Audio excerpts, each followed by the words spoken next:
dâu ở với mình cũng phải thương tí. Mà không thương con gái của bác thì không thương, mà con gái của bác lòng hơi lắm. Chê nọ chê kia con gái bác ấy. Còn bảo là con gái bác ấy vừa cơm nữa vừa không biết đẻ nữa. Sùng Tiến kia cũng tàn nhẫn quá nhỉ. Sao trước kia lại bắt nạt chị Nhật thế nhỉ? Thoát ra khỏi được bà Sùng Tiến thì cũng là cái may mắn đấy bác ạ. Nếu mà cứ để như thế mãi thì sợ sau này chị Nhật còn vất vả hơn đấy. Thôi chuyện qua rồi thì cứ cho qua đi chị ạ, đừng buồn nữa. Chị Nhật cho tay vào đấy bác nhỉ. Này mà sau này ai lấy cho chị Nhật thì lo một khoản đồ ăn nữa được bác.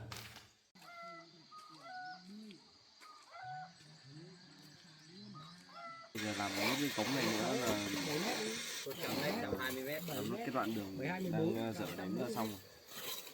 Còn bên trên bên dưới thì đường làm xong hết rồi, ống rãnh làm xong hết rồi, thiếu mỗi chỗ này thôi. Tầm khoảng 3 hôm nữa là xong.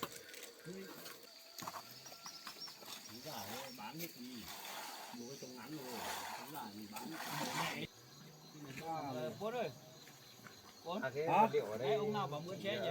kiểm tra đủ chưa? Quân à? Đây xi còn nhiều không? Quên rồi. Bây giờ ông chở Xe của ông phải làm bằng vào đéo được, làm bằng làm nào được. Giờ nó cứng rồi đặt bê tông lên là được.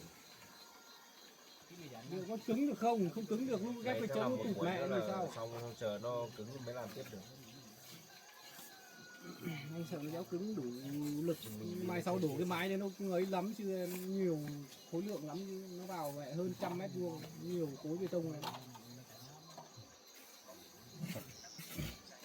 Cái bằng trần bằng được Này em nói cho làm trong ra không nối đốt chỗ họ làm chưa được. hoặc là giật đập lúc chúng đất nó cũng sạt đi như phải không? Đấy, Qua mưa nó có làm sao không? bảo giờ làm sao mà Đấy, giờ làm xong chị thấy đường đẹp không? Cái này người dân tha hồ thoải mái đi lên đồi thì dễ dàng hơn rồi. Và sau này mình làm xong rồi nhà nước sẽ đầu tư phát triển du lịch ở trên này đấy. Đến lúc đấy thì người dân cũng được hưởng lợi nhiều đấy chị ạ. Bây giờ muốn phát triển một nông thôn ấy thì mình phải đầu tư vào hệ thống đường xá các thứ. Nói chung là đường xá phải thuận tiện thì kinh tế mới phát triển được. À, mấy cái đống đất ở giữa đường này hôm nọ em dặn cô Vân là cho mọi người dọn dẹp sạch sẽ hết mà sao vẫn còn 2-3 đống ở đây nhỉ? Này mai nó lại chảy hết xuống rãnh.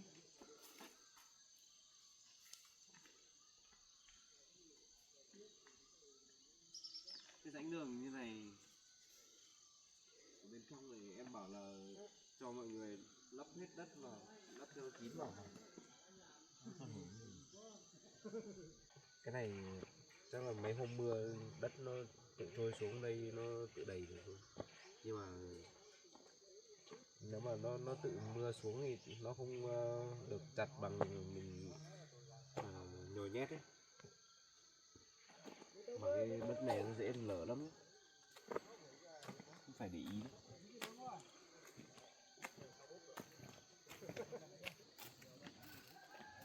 Chỗ này nào nếu mà người ta đầu tư làm khu du lịch ở trong này thì nhìn xuống view rộng lắm nhá. Chị nhìn kìa, nhìn ra ngoài kia thấy cả cánh đồng, thấy cả toàn bộ đồi núi rồi những ngôi làng ở dưới kia kìa. Nếu mà người ta lên đây nghỉ dưỡng cảm giác nó yên bình lắm. Bây giờ làm được đường to rồi, xe ô tô lên đây thoải mái, đi lại thuận tiện dễ dàng. Mà cái chỗ này thì hiện tại là người ta đang chia ra làm 2 giai đoạn. Giai đoạn 1 thì làm đến đây thôi, không chắc bây giờ tầm khoảng 1 tuần nữa mình mới nghiệm thu được. Mình thu nếu mà xong xuôi các thứ rồi người ta bắt đầu làm kế hoạch giai đoạn 2 thì bắt đầu làm tiếp đường từ đây lên nữa mới xong được. À chị ơi, hôm qua chị có thấy em trai em lên nhà chị chơi không? Tự nhiên hôm qua em thấy nó gọi điện em hỏi nhà chị ở đâu, em bảo là em cũng không biết là tự nhiên nó lại hỏi nhà chị làm gì, xong là nó bảo là không không có gì đâu. Thế xong em cũng gửi địa chỉ cho nó. Hôm qua nó cũng lên gặp chị à? Thế lên đấy thì có nói gì không?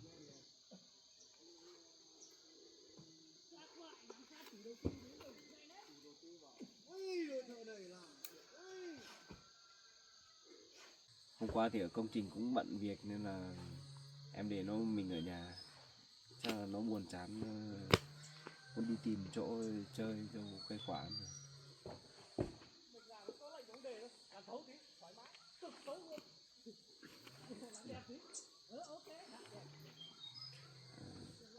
Không nói gì à chị? Thấy chị về thấy nói chuyện với mẹ chị à? Nên hôm qua em lúc ở đấy thì nghe nó nói sơ sơ bảo là muốn lên hỏi thăm sức khỏe chị gì hay sao mà. Đó. À thế chân chị giờ còn đau không? Hết đau à? Đi lại cho cẩn thận vào. Ở ngoài công trường thì cũng nguy hiểm đấy, nhiều khi đi làm thì chắc nào mua cho chị đôi giày nữa, về đi ở ngoài công trường nhiều đinh lắm, đinh chọc chân thì lại nhiễm trùng. Hôm qua đấy lúc đi về em thấy nó có vẻ vui, có chuyện gì vui lắm, thấy hớn hở lắm, nhưng mà em cũng không được hỏi. Cứ thấy cười cười thôi. Xong mà sáng nay lại thấy đi làm sớm. Em lúc đấy thì em còn đi mua đồ ăn sáng, thấy nó đi làm. Mình đi xuống dưới xem như thế nào.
Cởi áo à?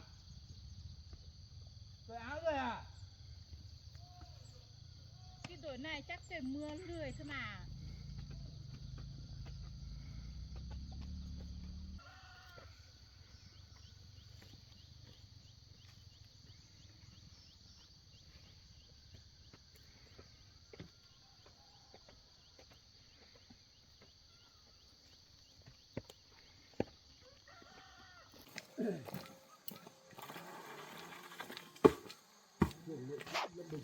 Tôi mới 9 giờ rồi. Sớm, về sớm đấy. Nhưng mà tí về dọn những đồ đạc thì dọn hết đi ấy, không là che chi là được rồi đó. Dọn hết vào đống phi như gì nữa. Không lấy cái cuốc chi hết búa tất thứ nào kia đi. Cả đống chi này nữa anh ạ. Đống phi ma thứ nốt. Còn lái số.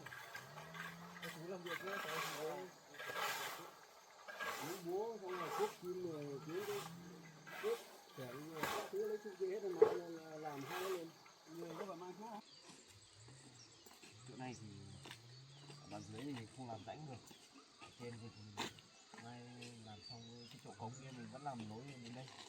Còn đoạn dưới này thì kiểu là trước kia người dân không chịu hiến đất ấy, ở chỗ kia nếu mình cuốc vào thì phải vào trúng ruộng của người ta, nên là để phải dịch ra một chút chỉ làm được cái rãnh bên trong thôi, còn rãnh bên ngoài thì không làm được.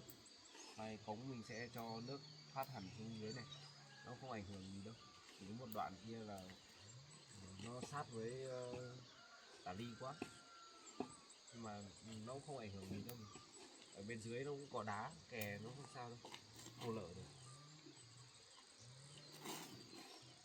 À chị này, hôm nay em muốn mời chị đến nhà em ăn cơm, không biết có được không? Thì hôm nay cũng không có việc gì bận mấy ấy. Kiểu trời em cũng không có việc gì quan trọng đâu, em gọi là lâu không mời chị đến nhà, em muốn mời chị đến nhà em chơi thôi mà. Vì hôm nay công việc ở trên này thì cũng không có nhiều, có mỗi đoạn cống kia, còn ở bên dưới kia thì trời cũng vừa mới mưa xong rồi, không thi công mặt đường được, phải đợi khô một chút mới làm được. Trời này mà làm đất lại dính hết rồi, máy móc đi làm khó lắm. Chị sợ chị Vân lại trách chị á? Không sao đâu, cô Vân đấy thì em cho cô ấy làm ở dưới kia rồi. Hôm nay chắc là cả ngày cũng cô đấy làm ở đấy thì cũng kệ cô đấy thôi.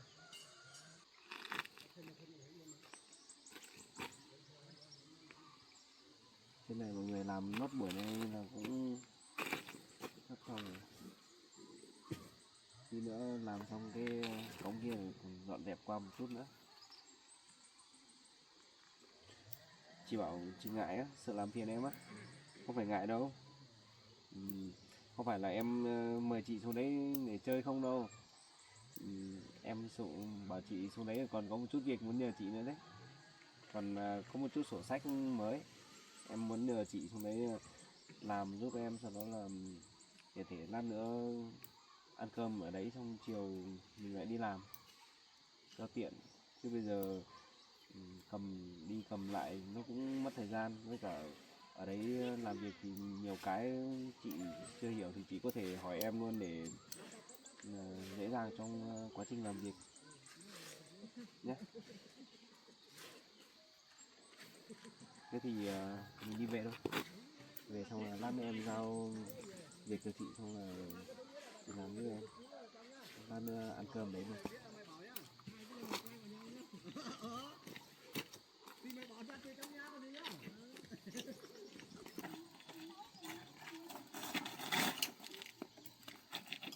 Chị lên xe đi.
Hôm nay cái dư cả mà nó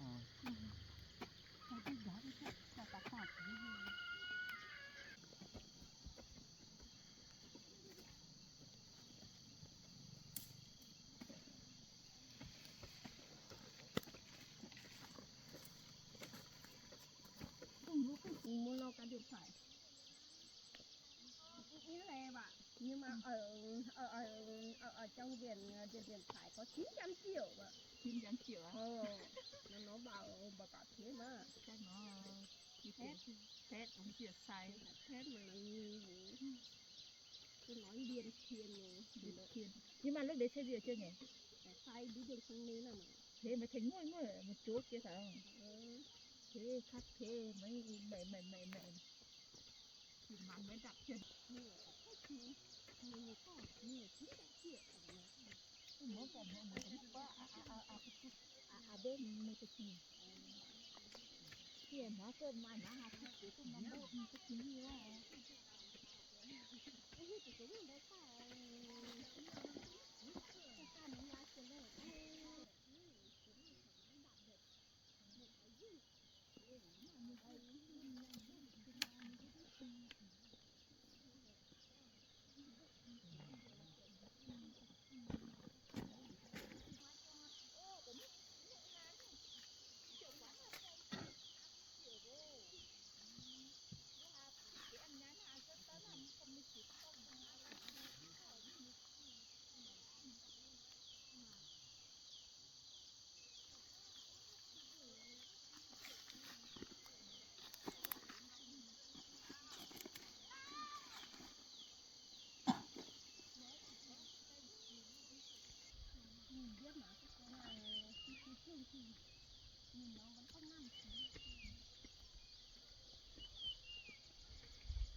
Một bữa nghỉ chiếc xe mà. Nghỉ chiếc xe mà. Hả? Thầy ơi, khỏe thế.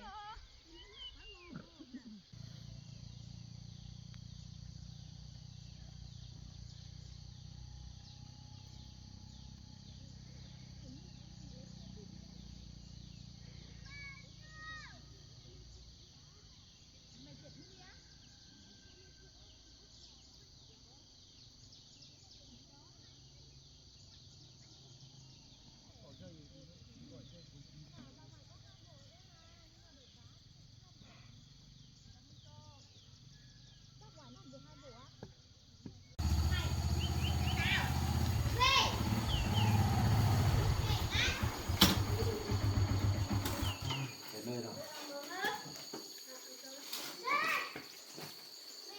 Chiều ăn nhanh.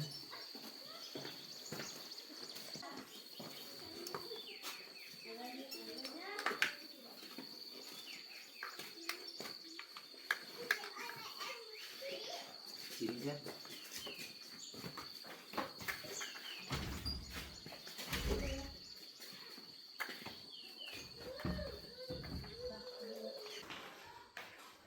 Chị ngồi đi.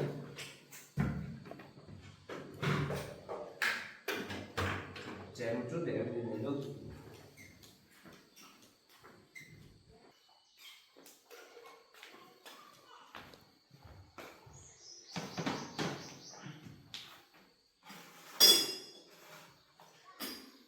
Chị ăn hoa quả.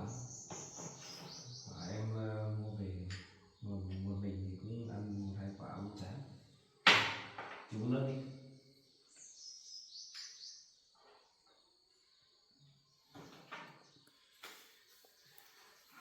Có cả mấy kẹo này. Chị uống nước đi.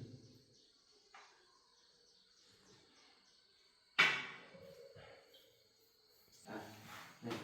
Em bảo là có chút tài liệu em giao cho chị đây.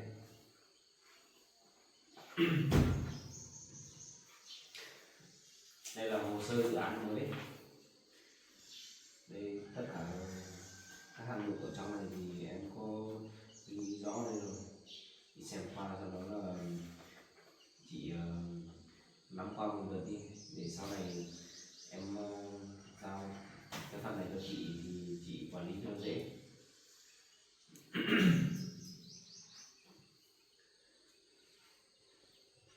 Vật liệu các thứ ở đấy hết ấy. Đây là chỉ là thông số ước tính thôi. Còn sau này mình sẽ phải đi kiểm tra thực tế nữa. Đấy, đấy là toàn bộ thông tin về dự án mới. Em cũng đang tổ chức đấu thầu, nếu mà đợt này thành công thì có thể là tạo ra được khá là nhiều việc làm đấy chị ạ. Bây giờ ở trong này thì mình cũng sắp hoàn thiện được 2 cái công trình giường này rồi, cũng một thời gian nữa thôi. Bây giờ phải tìm công trình mới để còn giữ việc làm cho mọi người công nhân nữa. Chị cứ xem quay, xem có gì không hiểu thì cứ hỏi lại em.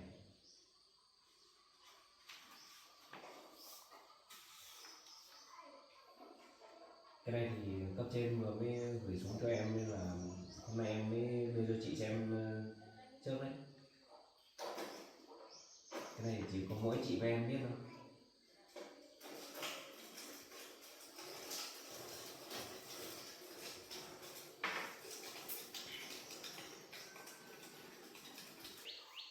À chị ơi, thế hôm nay mẹ chị ở nhà có làm gì không ạ? Không làm gì ở nhà.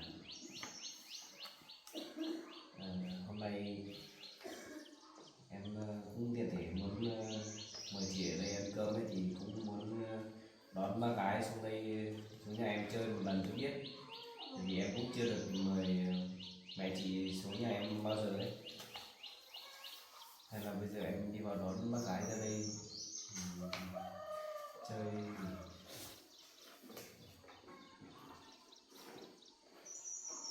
Không biết có được không?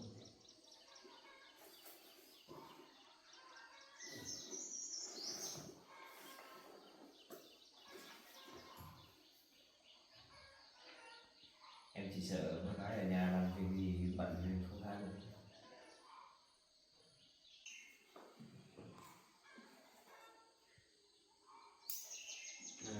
Không kiện đâu chị ạ.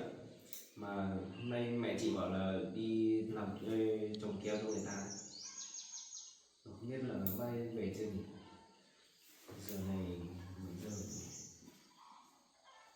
mấy giờ này cũng muộn muộn rồi. Em nghĩ chắc là bác về rồi đấy. Hay là bây giờ thế này đi, chị ở đây chị cọc cơm giúp em, xong là để em phóng vào em đón bác ra đây. Em nghĩ chắc là giờ này bác về nhà rồi. Thế xong rồi lát nữa ăn uống xong rồi mình làm việc, chiều mình lại đi làm. Cái giấy tờ đấy để lát nữa ăn xong mình làm xong. Thì bây giờ chị đi cắm cơm giúp em nhé, xong ở nhà chờ em nhé. Em đi đón bác xong rồi tiện mua chút đồ ăn nữa. Thế chị cứ ở nhà chờ em nhé.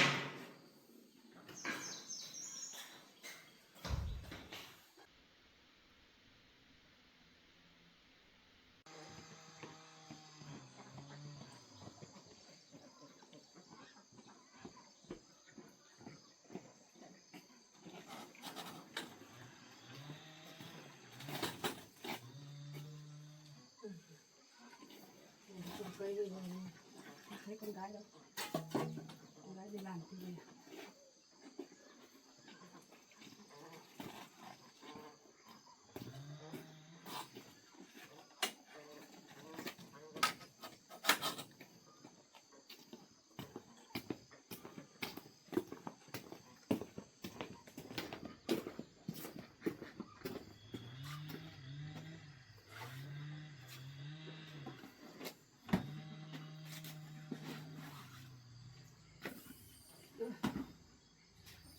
Cây bây giờ thì một lúc xong nó còn chờ con gái lại.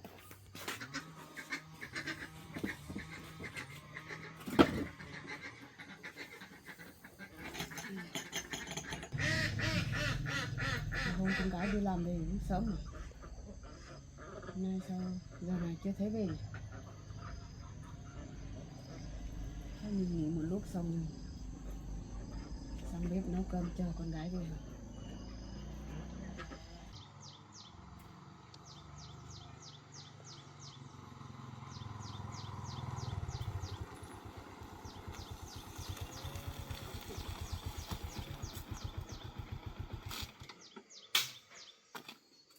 Bác gái về nhà rồi. May quá. Chào bác ạ. Bác đang làm gì nhỉ?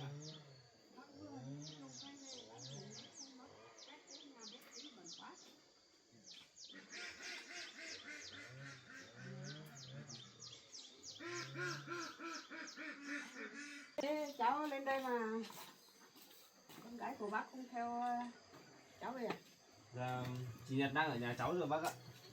Sao ở nhà cháu?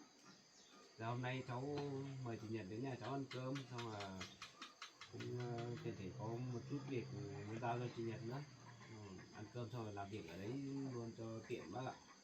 Dạ, thấy bác đi trồng cây mới thấy muộn muộn rồi mà nhìn không thấy con gái của bác về. Bác vừa đi trồng cây ở xa không bác? Bình thường ở Tết trên rồi. Vâng. Đi trồng thuê à? Vâng, cũng vừa về mà. Về được một lúc nghỉ mệt xong là bác nhìn thấy cái bếp bẩn quá định quét nhà xong rồi mấy con chờ con gái. May quá, cháu về đến đây thì cũng vừa đúng lúc bác về. Cháu cũng đang định đến đây để mời bác đến nhà cháu chơi. Hôm nay cũng không có gì đâu, cháu chỉ mời bác với chị Nhật đến nhà cháu chơi ăn cơm rồi đến cho biết nhà thôi mà. Cháu cũng đến nhà bác chơi nhiều lần rồi nhưng mà cũng chưa được mời bác đến nhà cháu chơi bao giờ ấy. Không sao đâu cháu ạ. Nhưng mà bác có việc nhiều lắm. Con gái bác đi là được rồi cháu. Bác còn ở nhà làm việc nhà. Dọn dẹp tí, quét tí nhà xung quanh đấy. Không thì hứa con gái về thì nhà bẩn. Bác lại lo sợ con gái lại quét nhà. Con gái vừa đi làm rồi mệt, bác không muốn cho làm việc. Không sao đâu mà bác. Quét nhà tí nữa dọn dẹp nhà thì bác nữa đi về rồi mình làm lúc là xong mà. Thì cũng không có nhiều gì thôi, tại vì cháu thấy bác cũng suốt ngày bận công việc nọ việc kia rồi cũng không có thời gian. Cháu cũng định nhiều lần muốn mời bác đến nhà cháu chơi rồi nhưng mà cũng thấy bác bận ấy nên là thôi. Nhưng mà được hôm nay thì tiền thể có cả chị Nhật ở đấy nữa thì cháu muốn mời bác đến nhà cháu chơi. Thấy cái việc mà bác nghĩ là bác tự nghĩ thân của bác là nhiều việc quá, bác không muốn đi thôi, không phải là cháu không mời bác đi đâu. Bác nghĩ nhiều bác thôi mà bác thì mỗi hai mẹ con bác thì nhiều việc quá. Chẳng lẽ là con gái đi làm về lại bắt con gái làm việc nhà cũng không thể đúng mấy cháu ạ. Bác muốn ở nhà làm việc nhà để giúp đỡ con gái của bác. Thôi đi xong rồi lát nữa về làm sau cũng được mà bác. Thì bây giờ một mình chị Nhật ở đây cũng buồn chán đấy. Nếu mà có thêm bác nữa thì sẽ vui hơn. Nên là cháu với chị Nhật cũng bảo là mời bác đi sang đấy chơi cho vui. Bác mời bác xuống thì thế cũng được, nhưng mà bác nghĩ là sợ làm phiền cháu thôi. Không phiền gì đâu bác ạ. Bác không phải suy nghĩ gì đâu. Thế bác đi cùng cháu nhé. Thế cũng được. Nếu không có con gái của bác ở đấy thì chắc bác không xuống đâu. Nhưng mà bác nghĩ là sợ lo con gái của bác một mình ở đấy, sợ con gái buồn, bác phải đi. Vâng. Thế thì mình chuẩn bị đi thôi nhỉ bác nhỉ? Vâng. Làm phiền cháu lắm rồi. Không có gì đâu bác.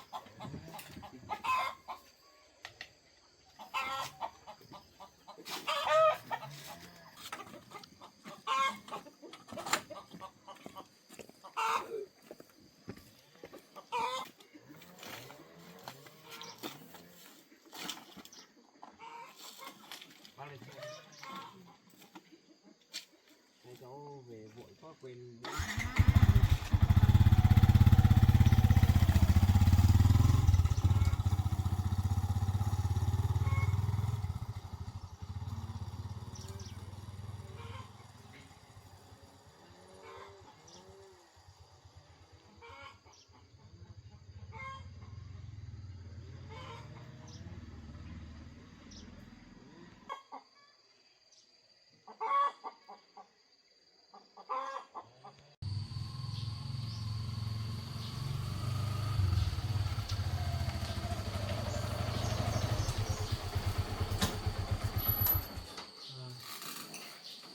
Nơi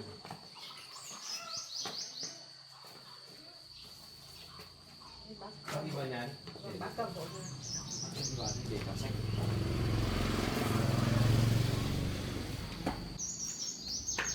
Bác đi dép hả? Đi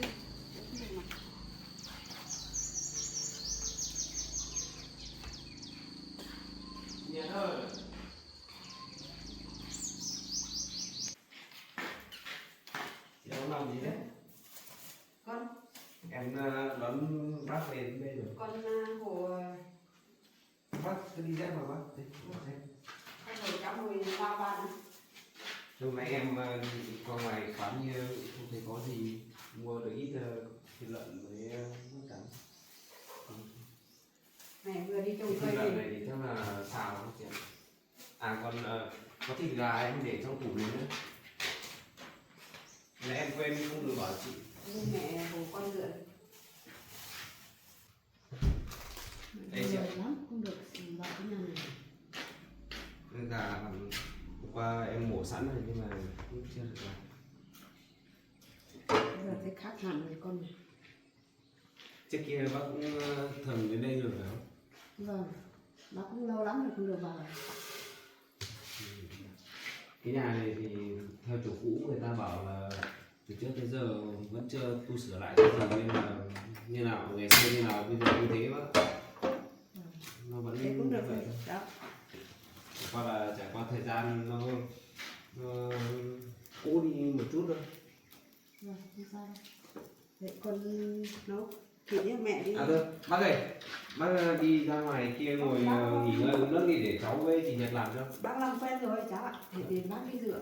Bác làm quen rồi. Thôi, bác đến đây chơi, bác ngồi ngoài Bác kia. bác còn làm được thì giúp các cháu thì cứ làm thôi. Khi nào bác già bác không làm được các cháu làm. Vâng, vậy cũng được ạ. Ngại quá. Em định bảo mẹ chị ở ngoài kia ngồi uống nước chờ mình làm cho nó là để chín để ăn thôi.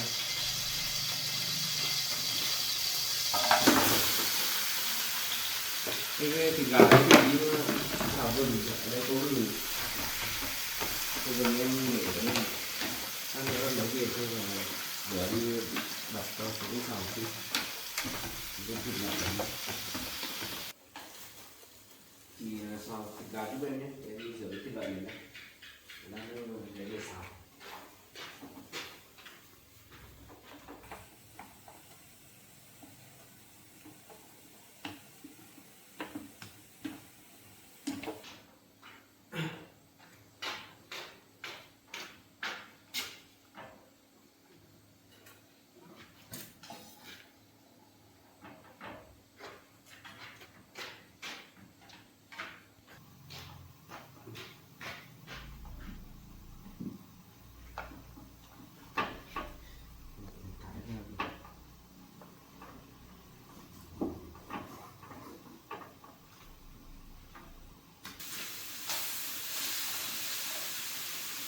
Để sắp chín được gì? Còn nó cám rồi nữa. Mắt có để đây cháu.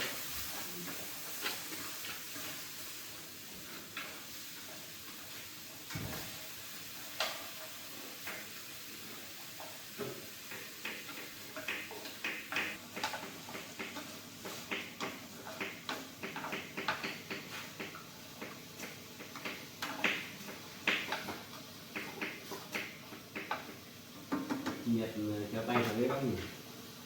Ăn được mà con cháu ở nhà mà cũng hộ bác là nấu rau nấu cơm suốt mà. Tôi thấy món gì chị Nhật cũng làm được. Ở nhà nó không làm gì để nó hộ bác suốt. Hôm nay bác đi trồng cây có mệt không bác? Hôm nay nó bình thường cháu ạ. Ở đấy thì trồng cây một buổi được bao nhiêu tiền hả? Có được 150. Mà cũng nhàn rồi cháu ạ. Thì hôm nay trời mát. Hôm nay thời tiết mát mẻ, nếu mà một trời nắng thì mệt lắm. Nếu trời nắng thì mấy hôm trước thì mệt lắm nhưng mà hôm nay thì nó mát lắm. Vâng. Nó mát.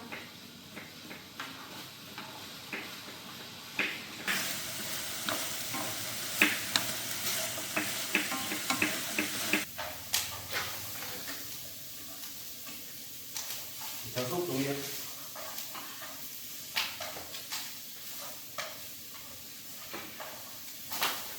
Ngay là đi ra ngoài kia giải chiếu cho em để em cắt chín. Bác ơi, bác đi ra ngoài kia ngồi uống nước nghỉ ngơi tí. Bác vừa đi làm về mệt rồi. Để cháu làm nữa. Bác làm quen.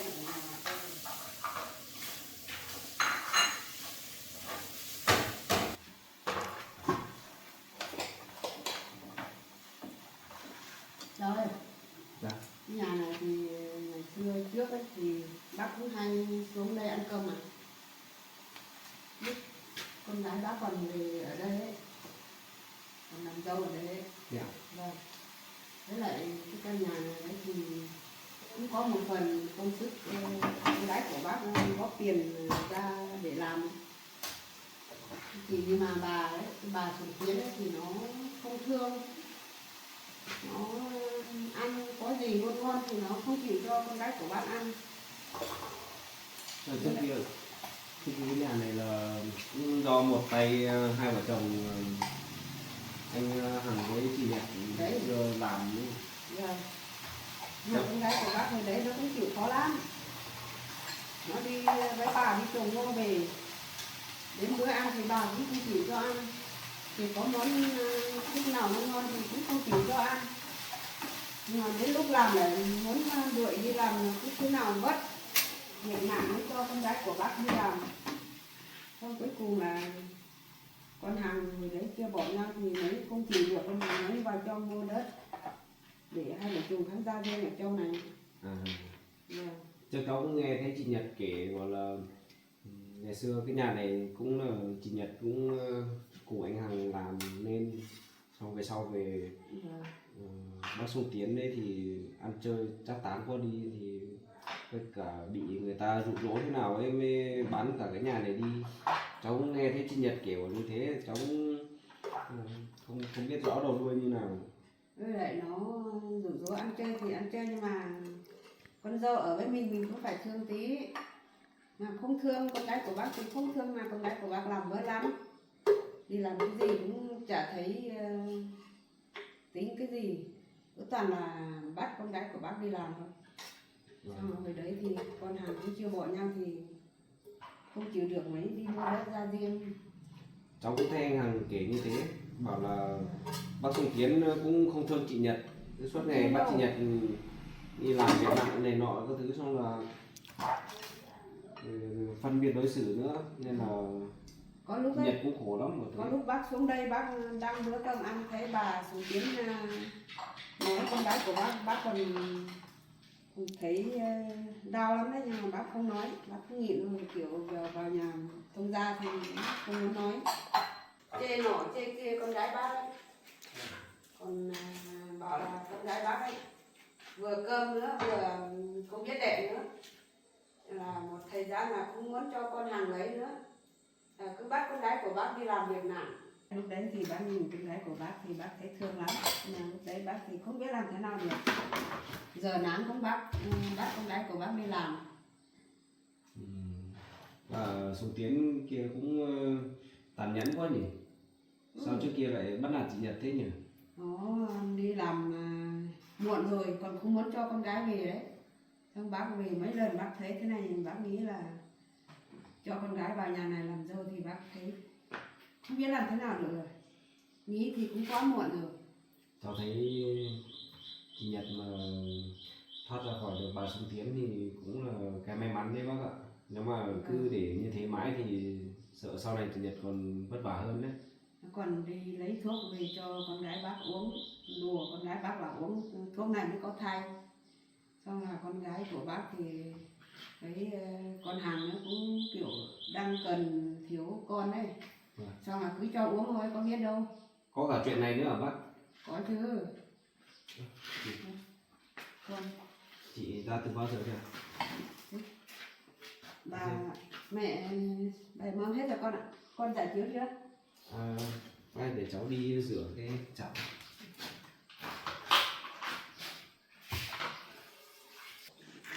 Con sao buồn thế?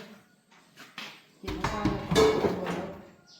Mày chỉ kể nhìn cái nhà này nhớ đến ngày xưa con mất công mất sức góp vào đấy thì mẹ nhớ đến thì mẹ kể một tí cho cháu Bùi nghe. Có sao đâu? Đúng rồi đấy chị ạ. Thôi chuyện qua rồi thì cứ cho qua đi chị ạ. Đừng buồn nữa. Phải buồn đâu. Mẹ nói là con đi giải chiếu xong tí bên mâm điện cơm. Để cháu xào nước cái đốt nóng lên.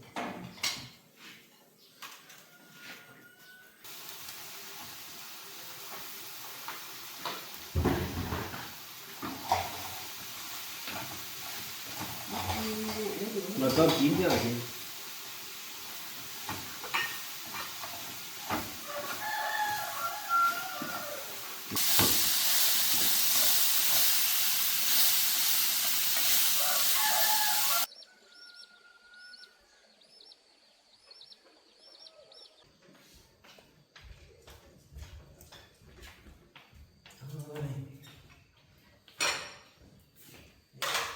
Không cũng xong rồi.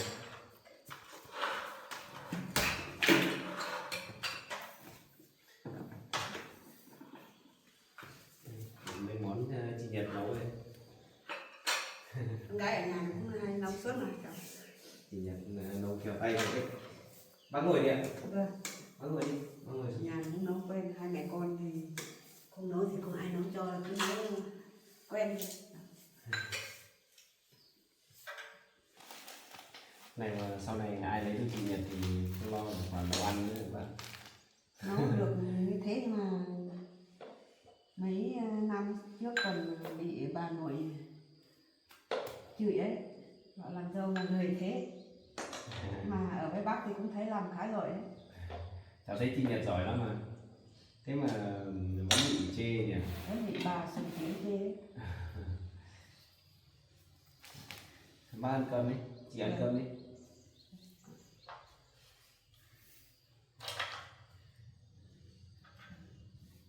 Cơm đi cháu. Con gái ăn cơm. Bác. Bác thử gắp thôi cháu. Chén. Có cả thịt gà nữa. Bác với chị ăn tự nhiên nhé. Vâng. Thế em trai của cháu đi đâu rồi? Nhà em trai cháu đi làm rồi bác ạ. À, đi làm rồi. Vâng. Nó thì cũng được nghỉ nó mới lên đây thăm cháu được. Sáng nay lại thế mở là đi làm, không biết là khi nào mới được nghỉ. Chắc bệnh viện chắc có bệnh nhân nhiều lắm đấy nhỉ? Cũng tùy từng thời điểm bác ạ. Có nó bảo là nhiều khi có những đợt có dịch nọ dịch kia đấy, nên là những cái bệnh về hô hấp các thứ thì nhiều bệnh nhân lắm, rất là vất vả. Nhưng mà có nhiều lúc thì cũng ít ít thôi, nó cũng không cứ đâu. Mà cháu thấy nó bảo là mai kia em sẽ lại vào đây thăm, vào đây chơi với anh đấy, bảo thế. Có cháu ở đây phải lên thăm. Nó bảo là bây giờ tự nhiên nó lại thích vào đây rồi, cháu không hiểu. Trước cháu gọi nó mấy lần bảo vào đây chơi với cháu mà chả thấy vào, giờ tự nhiên vào đây một lần chắc là lại thấy phong cảnh trong này đẹp hay là như nào thế lại thấy thích vào đây.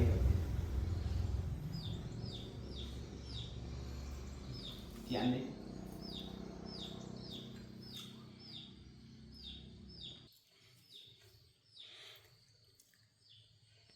Ở dưới thì chắc chỗ rộng rãi, xong có nhiều dân gì, xong ồn ào.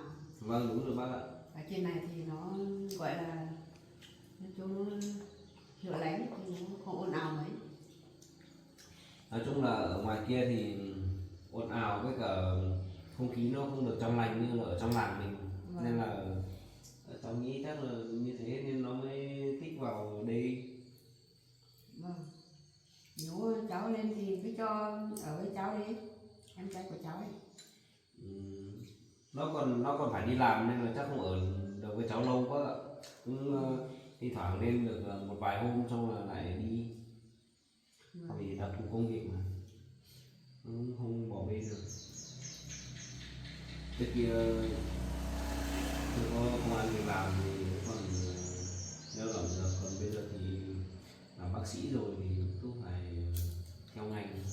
Vâng, làm bác sĩ, nghề bác sĩ thì hay nhiều việc đấy cháu ạ. Vâng. Chắc mẹ cháu hạnh phúc lắm nhỉ? Dạ. Thì hai đứa con trai có công ăn việc làm hết. Cũng bình thường các bác ạ. Bọn cháu cũng phải cố gắng vì tương lai sau này bác ạ. Vâng. Nói chung là bây giờ bọn cháu cũng có công việc ổn định rồi, nhưng mà gia đình cũng giục lắm, bảo là muốn có con dâu có cháu, nhưng mà cũng Bây giờ chưa thì tới thiếu. thời điểm thích hợp bác ạ. Bây giờ chỉ thiếu mấy con dâu mấy cháu thôi. Bây giờ bà chỉ ở nhà đẩy mấy cháu thôi. Anh trai cháu thì cũng đến tuổi rồi, cứ lâu lâu thấy bảo yêu cô nọ cô kia nhưng mà vẫn chưa thấy lấy được cô nào, cháu cũng thấy lo lắm. Cháu làm anh mà chưa lấy mà bảo em lấy. Cháu cũng muốn lấy rồi nhưng mà cũng chưa tới thời điểm thích hợp bác ạ.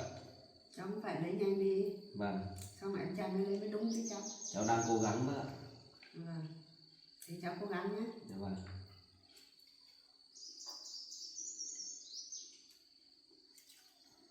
Bác ơi, chị ăn cơm đi. Vâng, tự nhiên thôi.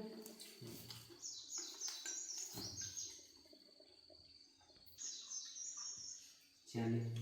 Đây. Em cố tình để cái còng này cho chị ấy. Chị ăn đi không phải ngại đâu. Bên ngày xưa Bác không ăn nhỉ? bác từ đó thôi cháu. Vâng. Ngày xưa con gái của bác vừa về làm dâu ở đây thì rất ăn khổ lắm. Vì có lúc thì bác xuống đây ấy, thì con rể ấy, con hàng ấy, thì thấy bác xuống thì nó mổ con gà. Vì cũng để còng thế này. Mà đến bữa ăn xong là con hàng nó gắp cái còng cho con gái bác. Xong là bà Sùng Tiến không cho ăn đâu.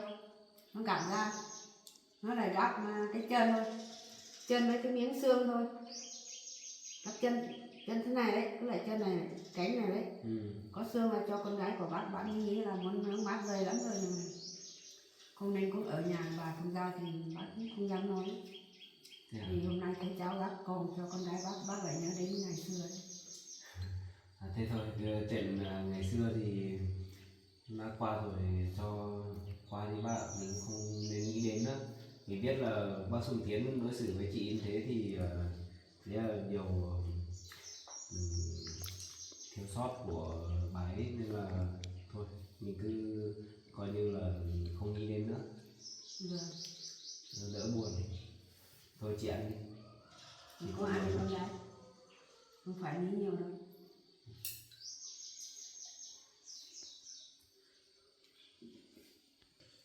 Thôi bye, chị ăn đi. Vâng, bác tự nhiên thôi. Ăn xong rồi lát nữa em với chị làm chút giấy tờ kia xong rồi cháu đưa bác về nhà. Vâng, cháu cứ làm đi. Bác ăn tự nhiên. Vâng, bác tự nhiên thôi. Không ngại nhé. Cháu Chị ăn nữa đi. nhé. Bác thì lần đầu tiên đến đây từ lúc cháu mua nhà đây, gọi là lần đầu tiên đến nhà cháu chơi. Còn chị Nhật thì chị đến 2-3 lần rồi. Bác đến thì Bác đừng ngại nhé. bác làm phiền cho cháu thôi. Dạ vâng.